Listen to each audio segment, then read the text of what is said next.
Charles I. by Jacob Abbott. Chapter IX. Civil War. The way in which the King came at last to a final rupture with Parliament was this. The victory which the Commons gained in the case of Strafford had greatly increased their confidence and their power, and the King found for some months afterward that instead of being satisfied with the concessions he had made, they were continually demanding more. The more he yielded, the more they encroached; they grew, in a word, bolder and bolder in proportion to their success. They considered themselves doing the state a great and good service by disarming tyranny of its power. The King, on the other hand, considered them as undermining all the foundations of good government, and as depriving him of personal rights, the most sacred and solemn that could vest in any human being. It will be recollected that on former occasions, when the King had got into contention with a Parliament, he had dissolved it, and either attempted to govern without one, or else had called for a new election, hoping that the new members would be more compliant. But he could not dissolve the Parliament now. They had provided against this danger. At the time of the trial of Strafford they brought in a bill into the Commons, providing that thenceforth the Houses could not be prorogued or dissolved without their consent. The Commons of course passed the bill very readily. The Peers were more reluctant, but they did not dare to reject it.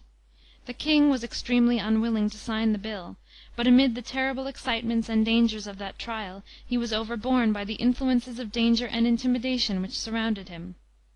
He signed the bill. Of course the Commons were thereafter their own masters. However dangerous or destructive the King might consider their course of conduct to be, he could now no longer arrest it, as heretofore, by a dissolution.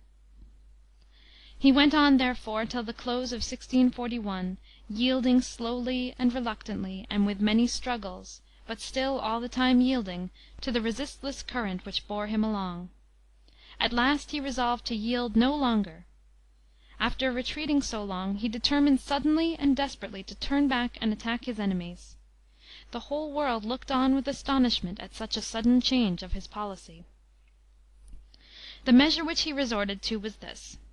He determined to select a number of the most efficient and prominent men in Parliament, who had been leaders in the proceedings against him, and demand their arrest, imprisonment, and trial on a charge of high treason. The King was influenced to do this partly by the advice of the Queen and of the ladies of the court, and other persons who did not understand how deep and strong the torrent was which they thus urged him to attempt to stem. They thought that if he would show a little courage and energy in facing these men, they would yield in their turn, and that their boldness and success was owing in great measure to the King's want of spirit in resisting them. Strike boldly at them, said they, seize the leaders, have them tried and condemned and executed. Threaten the rest with the same fate, and follow up these measures with energetic and decisive action, and you will soon make a change in the aspect of affairs.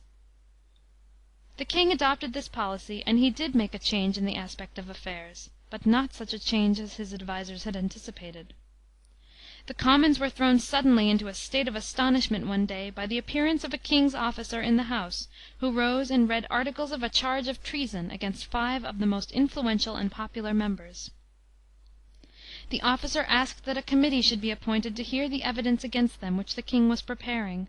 The Commons, on hearing this, immediately voted that if any person should attempt even to seize the papers of the persons accused, it should be lawful for them to resist such an attempt by every means in their power. The next day another officer appeared at the bar of the House of Commons, and spoke as follows: "I am commanded by the King's Majesty my master, upon my allegiance, that I should come to the House of Commons and require of Mr. Speaker 5 gentlemen, members of the House of Commons; and those gentlemen being delivered, I am commanded to arrest them in his Majesty's name on a charge of high treason." The Commons, on hearing this demand, voted that they would take it into consideration.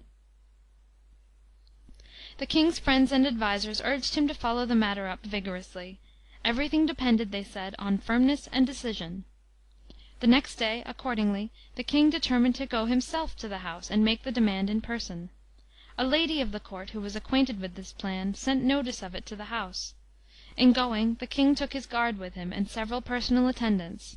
The number of soldiers was said to be 500.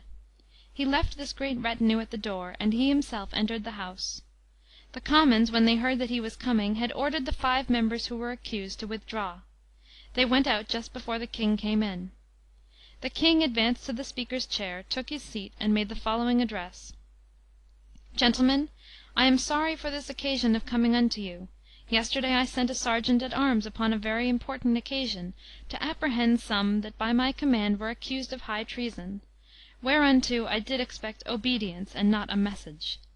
And I must declare unto you here, that albeit no king that ever was in England shall be more careful of your privileges, to maintain them to the uttermost of his power, than I shall be, yet you must know that in cases of treason no person hath a privilege, and therefore I am come to know if any of those persons that were accused are here. For I must tell you, gentlemen, that so long as these persons that I have accused, for no slight crime, but for treason, are here, I cannot expect that this House will be in the right way that I do heartily wish it. Therefore I am come to tell you that I must have them wherever I find them." After looking around, and finding that the members in question were not in the hall, he continued: "Well, since I see the birds are flown, I do expect from you that you shall send them unto me as soon as they return hither. But I assure you, on the word of a king, I never did intend any force, but shall proceed against them in a legal and fair way, for I never meant any other. I will trouble you no more, but tell you I do expect, as soon as they come to the house, you will send them to me, otherwise I must take my own course to find them." The King's coming thus into the House of Commons, and demanding in person that they should act according to his instructions, was a very extraordinary circumstance, perhaps unparalleled in English history. It produced the greatest excitement. When he had finished his address, he turned to the Speaker, and asked him where those men were. He had his guard ready at the door to seize them. It is difficult for us, in this country, to understand fully to how severe a test this sudden question put the presence of mind and courage of the Speaker, for we cannot realize the profound and awful deference which was felt in those days for the command of a king. The Speaker gained great applause for the manner in which he stood the trial. He fell upon his knees before the great potentate who had addressed him, and said, "I have, sir, neither eyes to see, nor tongue to speak, in this place, but as the House is pleased to direct me, whose servant I am. And I humbly ask pardon that I cannot give any other answer to what your Majesty is pleased to demand of me." The House was immediately in a state of great excitement and confusion. They called out, "Privilege! Privilege!" meaning that their privileges were violated. They immediately adjourned. News of the affair spread everywhere with the greatest rapidity, and produced universal and intense excitement.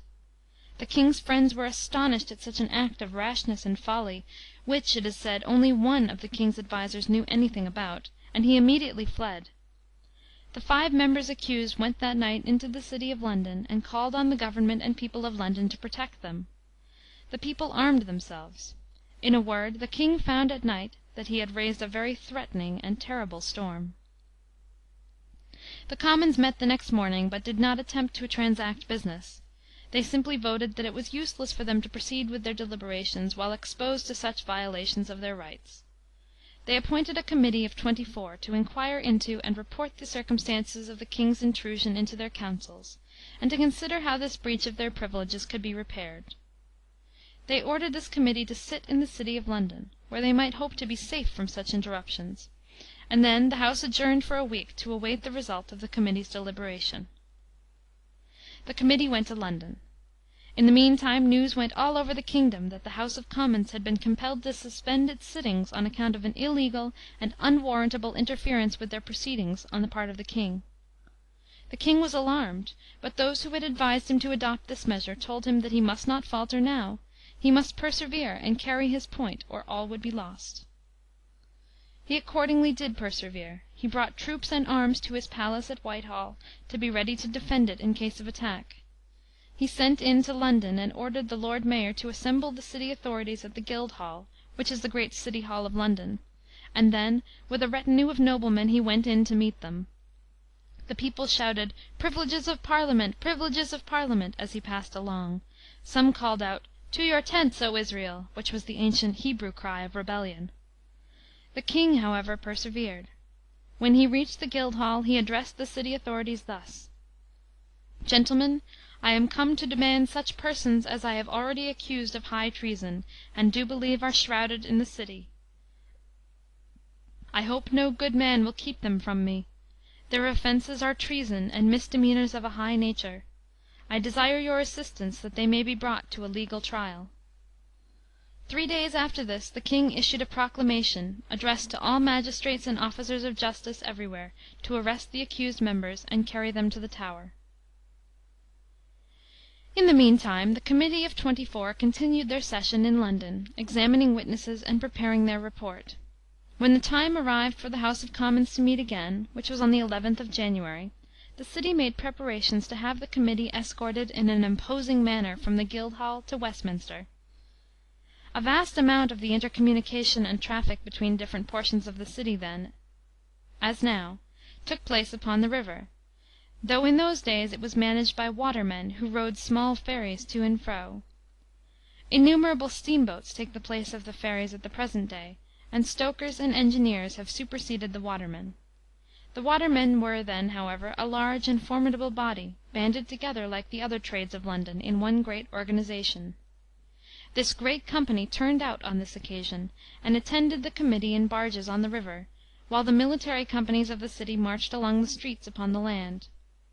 The committee themselves went in barges on the water, and all London flocked to see the spectacle.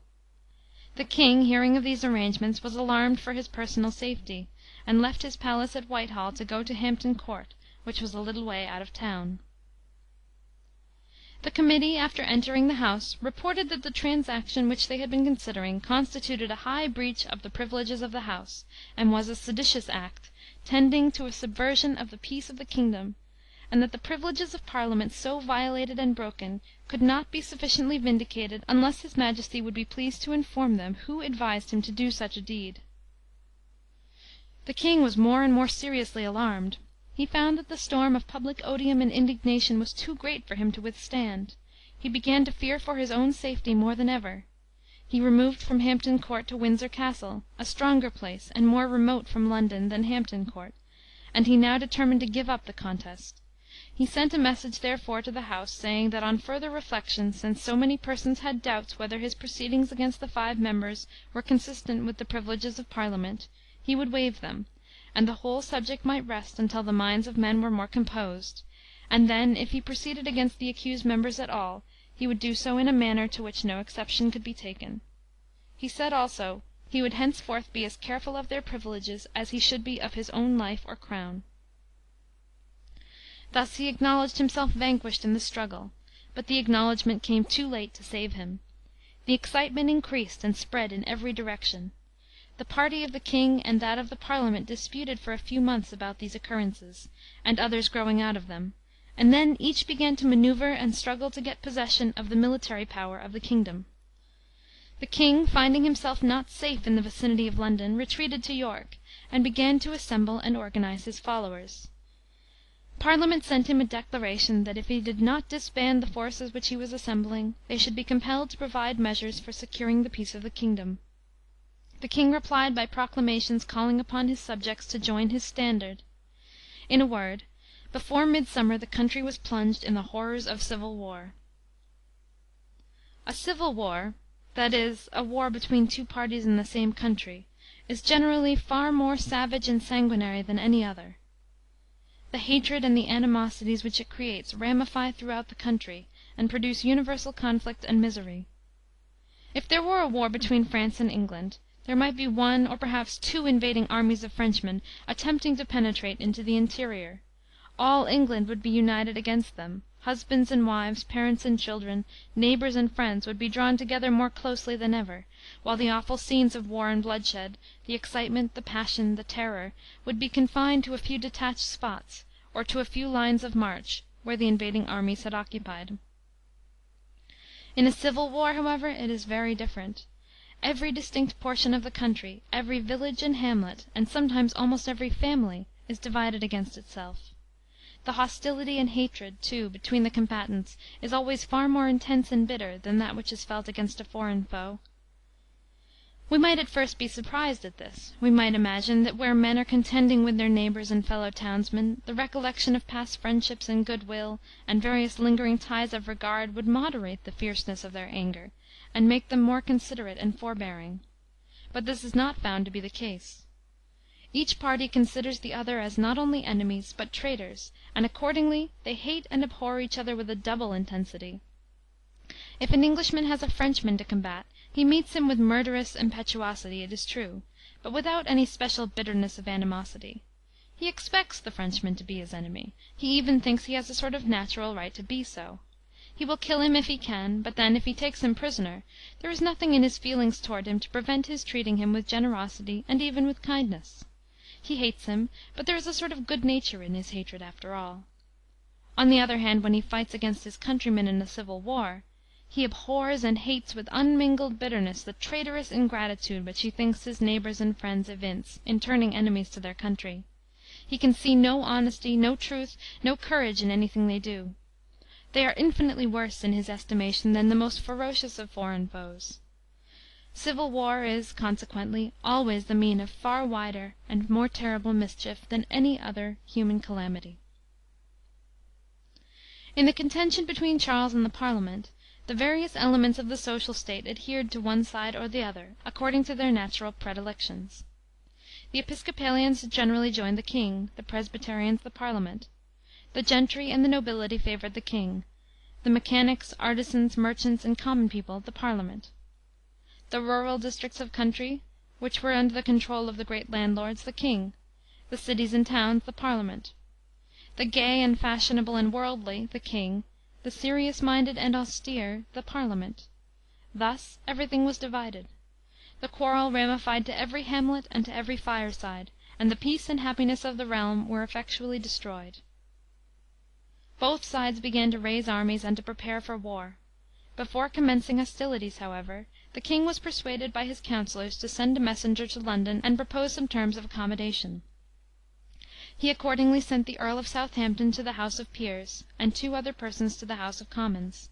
He had no expectation, probably, of making peace, but he wanted to gain time to get his army together, and also to strengthen his cause among the people by showing a disposition to do all in his power to avoid open war. The messengers of the king went to London, and made their appearance in the two Houses of Parliament. The House of Lords ordered the Earl of Southampton to withdraw, and to send his communication in writing, and in the meantime to retire out of London and wait for their answer. The House of Commons, in the same spirit of hostility and defiance, ordered the messengers which had been sent to them to come to the bar, like humble petitioners or criminals, and make their communication there. The propositions of the king to the Houses of Parliament were, that they should appoint a certain number of commissioners, and he also the same number, to meet and confer together in hope of agreeing upon some conditions of peace. The Houses passed a vote in reply, declaring that they had been doing all in their power to preserve the peace of the kingdom, while the king had been interrupting and disturbing it by his military gatherings and by proclamations in which they were called traitors, and that they could enter into no treaty with him until he disbanded the armies which he had collected, and recalled his proclamations. To this the king replied that he had never intended to call them traitors, and that when they would call their declarations and votes stigmatizing those who adhered to him as traitors, he would recall his proclamations. Thus messages passed back and forth 2 or 3 times, each party criminating the other, and neither willing to make the concessions which the other required. At last all hope of an accommodation was abandoned, and both sides prepared for war. The nobility and gentry flocked to the king's standard. They brought their plate, their jewels, and their money, to provide funds. Some of them brought their servants. There were 2 companies in the king's guard, one of whom consisted of gentlemen, and the other of their servants. These 2 companies were always kept together. There was the greatest zeal and enthusiasm among the upper classes to serve the king, and equal zeal and enthusiasm among the common people to serve the Parliament. The war continued for 4 years. During all this time the armies marched and countermarched all over the kingdom, carrying ruin and destruction wherever they went, and plunging the whole country in misery. At one of the battles which was fought, the celebrated John Hampden, the man who would not pay his ship money, was slain. He had been a very energetic and efficient officer on the parliamentary side, and was much dreaded by the forces of the king. At one of the battles between Prince Rupert, Charles's nephew, and the army of the Parliament, the prince brought to the king's camp a large number of prisoners which he had taken. One of the prisoners said he was confident that Hampden was hurt, for he saw him riding off the field before the battle was over, with his head hanging down, and his hands clasping the neck of his horse. They heard the next day that he had been wounded in the shoulder. Inflammation and fever ensued, and he died a few days afterward in great agony. The Prince Rupert was a very famous character in all these wars. He was a young and ardent, and full of courage and enthusiasm. He was always foremost, and ready to embark in the most daring undertakings. He was the son of the king's sister Elizabeth, who married the Elector Palatine, as narrated in a preceding chapter. He was famous not only for his military skill and attainments, but for his knowledge of science, and for his ingenuity in many philosophical arts. There is a mode of engraving called mezzotinto, which is somewhat easier of execution than the common mode, and produces a peculiar effect. Prince Rupert is said to have been the inventor of it, though, as is the case with almost all other inventions, there is a dispute about it. He discovered a mode of dropping melted glass into water so as to form little pear-shaped globules with a long slender tail. These globules have this remarkable property, that if the tip of the tail is broken off ever so gently, the whole flies into atoms with an explosion. These drops of glass are often exhibited at the present day, and are called Prince Rupert's drops. The Prince also discovered a very tenacious composition of metals for casting cannon. As artillery is necessarily very heavy, and very difficult to be transported on marches and upon the field of battle, it becomes very important to discover such metallic compounds as have the greatest strength and tenacity in resisting the force of an explosion. Prince Rupert invented such a compound, which is called by his name. There were not only a great many battles and fierce encounters between the two great parties in this civil war, but there were also, at times, temporary cessations of the hostilities, and negotiations for peace. But it is very hard to make peace between two powers engaged in a civil war. Each considers the other as acting the part of rebels and traitors, and there is a difficulty almost insuperable in the way of even opening negotiations between them. Still, the people became tired of the war. At one time, when the king had made some propositions which the Parliament would not accept, an immense assemblage of women collected together, with white ribbons in their hats, to go to the House of Commons with a petition for peace. When they reached the door of the hall their number was 5,000. They called out, "Peace, peace! Give us those traitors that are against peace, that we may tear them to pieces." The guards who were stationed at the door were ordered to fire at this crowd, loading their guns, however, only with powder. This it was thought would frighten them away, but the women only laughed at the volley, and returned it with stones and brickbats, and drove the guards away. Other troops were then sent for, who charged upon the women with their swords, and cut them in their faces and hands, and thus at length dispersed them. During the progress of the war the Queen returned from the Continent, and joined the King. She had some difficulty, however, and encountered some personal danger, in her efforts to return to her husband. The Vice Admiral, who had command of the English ships off the coast, received orders to intercept her. He watched for her. She contrived, however, to elude his vigilance, though there were 4 ships in her convoy. She landed at a town called Burlington, or Bridlington, in Yorkshire. This town stands in a very picturesque situation, a little south of a famous promontory called Flamborough Head, of which there is a beautiful view from the pier of the town. The Queen succeeded in landing here. On her arrival at the town she found herself worn down with the anxiety and fatigue of the voyage, and she wished to stop a few days to rest. She took up her residence in a house which was on the quay, and of course near the water. The quay, as it is called in these towns, is a street on the margin of the water, with a wall, but no houses, next to the sea. The Vice Admiral arrived at the town the second night after the Queen had landed.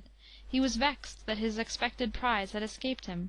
He brought his ships up near the town, and began to fire toward the house in which the Queen was lodging.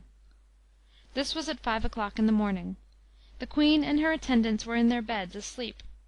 The reports of the cannon from the ships, the terrific whistling of the balls through the air, and the crash of the houses which the balls struck, aroused the whole village from their slumbers, and threw them into consternation. The people soon came to the house where the Queen was lodging, and begged her to fly. They said that the neighbouring houses were blown to pieces, and that her own would soon be destroyed, and she herself would be killed. They may, however, have been influenced more by a regard to their own safety than to hers in these injunctions, as it must have been a great object with the villagers to effect the immediate removal of a visitor who was the means of bringing upon them so terrible a danger. These urgent entreaties of the villagers were soon enforced by 2 cannon balls which fell, one after another, upon the roof of the house, and crashing their way through the roof and the floors, went down, without seeming to regard the resistance, from the top to the bottom. The Queen hastily put on her clothes, and went forth with her attendants on foot, the balls from the ships whistling after them all the way. One of her servants was killed. The rest of the fugitives, finding their exposure so great, stopped at a sort of trench which they came to, at the end of a field, such as is dug commonly in England on one side of the hedge, to make the barrier more impassable to the animals which it is intended to confine. This trench, with the embankment formed by the earth thrown out of it, on which the hedge is usually planted, afforded them protection. They sought shelter in it, and remained there for 2 hours, like besiegers in the approaches to a town, the balls passing over their head harmlessly, though sometimes covering them with the earth which they threw up as they bounded by. At length the tide began to ebb, and the vice admiral was in danger of being left aground. He weighed his anchors and withdrew, and the Queen and her party were relieved. Such a cannonading of a helpless and defenceless woman is a barbarity which could hardly take place except in a civil war. The Queen rejoined her husband, and she rendered him essential service in many ways. She had personal influence enough to raise both money and men for his armies, and so contributed very essentially to the strength of his party. At last she returned to the Continent again, and went to Paris, where she was still actively employed in promoting his cause. At one of the battles in which the King was defeated, the parliamentary army seized his baggage, and found among his papers his correspondence with the Queen. They very ungenerously ordered it to be published, as the letters seemed to show a vigorous determination on the part of the King not to yield in the contest without obtaining from the Parliament and their adherents full and ample concessions to his claims. As time rolled on, the strength of the royal party gradually wasted away, while that of the Parliament seemed to increase, until it became evident that the latter would in the end obtain the victory. The King retreated from place to place, followed by his foes, and growing weaker and more discouraged after every conflict. His son, the Prince of Wales, was then about 15 years of age. He sent him to the western part of the island, with directions that, if affairs should still go against him, the boy should be taken in time out of the country, and join his mother in Paris.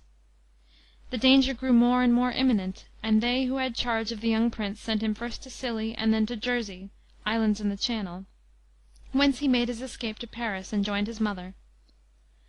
15 years afterward he returned to London with great pomp and parade, and was placed upon the throne by universal acclamation.